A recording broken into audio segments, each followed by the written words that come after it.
សួស្តីបងប្អូនទាំងអស់គ្នាអញ្ចឹងថ្ងៃនេះខ្ញុំមកបង្ហាញអំពីរបៀបបង្កើត channel YouTube ឲ្យបងប្អូនទាំងអស់គ្នាមើលជាដំបូងសូមបងប្អូនចូលទៅក្នុងកម្មវិធី YouTube របស់យើងមកអញ្ចឹងនៅពេលដែលយើងចុចចូល YouTube ហើយគឺយើងនឹងលោតផ្ទាំងបែបនេះអញ្ចឹងសូមបងប្អូនចូលកន្លែង profile របស់យើងមកហ្នឹងហើយ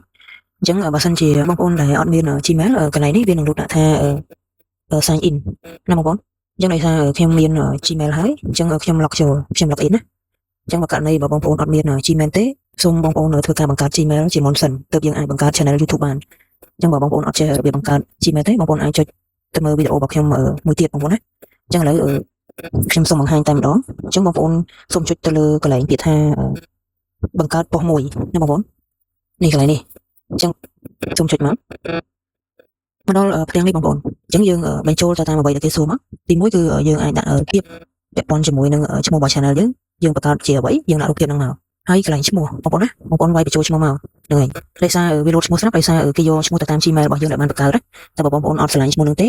បងប្អូនធ្វើ content ពីអីបងប្អូនដាក់ឈ្មោះហ្នឹងមកអញ្ចឹងបងប្អូនអាចធ្វើការកែប្រែបានទាំងឈ្មោះរបស់យើងហើយនិងកន្លែងឈ្មោះអ្នកប្រើប្រាស់អញ្ចឹងដោយសារវីដេអូនេះខ្ញុំបង្ហាញពីរបៀបបង្កើត channel YouTube អញ្ចឹងខ្ញុំអត់ធ្វើការដូរឈ្មោះអីទេគឺខ្ញុំយកឈ្មោះហ្នឹងតែម្ដងណាបងប្អូនអញ្ចឹងបន្ទាប់ពីយើងដាក់ឈ្មោះរួចរាល់ហើយសូមបងប្អូនចុចពាក្យថាបង្កើតប៉ុស្តិ៍អូខេបងប្អូនអញ្ចឹងមកដល់ផ្ទាំងមួយនេះបានន័យថាយើងបានបង្កើត channel YouTube បានដោយជោគជ័យបាត់ទៅហើយណាបងប្អូនណាអញ្ចឹងការបង្កើត channel YouTube អត់មានអីពិបាកទេអានេះតាមរយៈយើងបង្កើតតាមទូរស័ព្ទដៃបើសិនជាយើងបង្កើតនៅក្នុង computer វាមានការទាមទារនៃការបញ្ចូលព័ត៌មានជាច្រើនដល់ពេលដែលយើងបានផ្ទាំងបែបនេះហើយគឺយើងចូលទៅកែប្រែតន័យមួយចំនួនដែលយើងត្រូវថែមអញ្ចឹងបងប្អូនចុចទៅលើពាក្យថាកែប៉ុស្តិ៍មកដល់កន្លែងនេះហ្នឹងហើយបងប្អូនអាចដាក់ cover YouTube ក៏ដូចជា profile របស់ YouTube យើងហ្នឹង content យើងពីអីយើងទៅធ្វើរូបភាពពីហ្នឹងមកឈ្មោះនោះដូចខ្ញុំបានបញ្ជាក់ពីខាងដើមអញ្ចឹងបងប្អូនអាចធ្វើការកែបានទៅតាម content បងប្អូនធ្វើណាបងប្អូនណា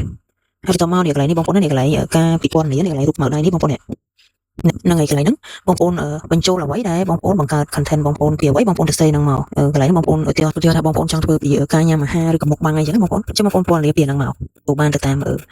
caption ទៅតាម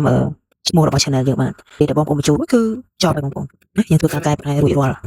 អញ្ចឹងខ្ញុំសូមថយក្រោយបន្តិចអូខេបងប្អូនអញ្ចឹងការបង្កើត channel YouTube របស់យើងគឺចប់ហើយបងប្អូនណាគឺងាយស្រួលមែនតើអញ្ចឹងដល់ពេលដែលបងប្អូនចង់ផុសវីដេអូបងប្អូនចុចកន្លែងពាក្យថាបង្កើតហ្នឹងមកនឹងឲ្យបងប្អូន select វីដេអូដែលបងប្អូនចង់ធ្វើការផុសទៅហើយបងប្អូនដាក់ caption